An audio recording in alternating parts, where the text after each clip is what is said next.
What's up, guys? This is episode 12 of our video Q&A series, and this week I'm going to talk about strength training for young athletes or for kids.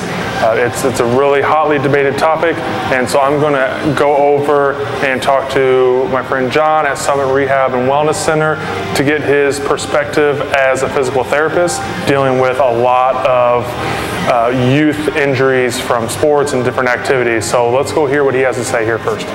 Okay, so two questions that I had about training, strength training specifically for youth, for young athletes. Number one is, what's the different load or stress on the joints between strength training versus playing sports or competing in different types of sports? I'm glad that you're talking about this, because I actually just talked about this with a buddy of mine the other week, and it's amazing how much parents and coaches and even some medical professionals are still pretty unaware of the research that's out there. My stance right now is strength training, when done properly by a good coach, is nothing but beneficial for young athletes. Back to the question that you asked, typically when you're training a young athlete, you're working with loads that are less than their body weight, and hopefully if you're a good coach, you're looking at making sure that they're mastering fundamental movement patterns, like the hip hinge, mastering their breathing patterns, and performing everything in a nice, safe, controlled environment. Studies show, I guess it depends on who you ask, but if you look at young athletes sprinting, the ground reaction forces are 4 to 6 times body weight. Okay. Injury studies show that there are way more injuries from violent and traumatic events like throwing, like falling, being tackled, than there is from weight training. Yeah. So another big concern is weight training for my prepubescent kid is going to stunt their growth. Yeah. It's going to prematurely mature their growth plates. That was my second question. So yeah, go ahead. And so that's just not, the research does not back that up. Growth plates, depending on the bone, they all close at different rates. A lot of studies show that your clavicle and your shoulder blade don't even mature until you're in your early 20s. And nobody's heard of a college football player sitting out the weight room because it might mess up his scapula. So, well, it's an important thing though you say that, because if you think about college athletes are 18, right, 18 to 22. Right. So they're still teenagers, but I think it's just a mental or kind of a societal perception of young athletes being whatever you think of it, 12 to 15, but then once they're 15 or 16, now they're in a different category. They can go to college and they're still teenagers. And I think, yeah, exactly. And I think that everyone's number one concern is the safety of the child, and second, can they stay injury free? Can they perform well? And I think given the chance to work with a good coach who's again going to help that young athlete master proper movement patterns, proper breathing patterns, is going to go much further to keeping the child injury free than having a kid play baseball or soccer or gymnastics year round. Yeah. That's way more traumatic on their body, and they're way more likely to get injured and have problems further on down the road. Yeah.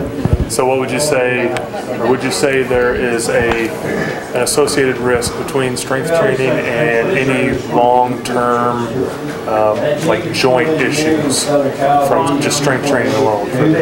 Done properly, no. I mean, anybody, no matter what age you are, if you get under a bar and you start squatting and deadlifting with terrible technique, terrible form, you're gonna have problems. But again, flip that, if you start even at a young age starting to learn, again, how to move properly. A squat is a fundamental movement. I mean, everybody performs that, from 2-year-olds all the way up to 92. So no.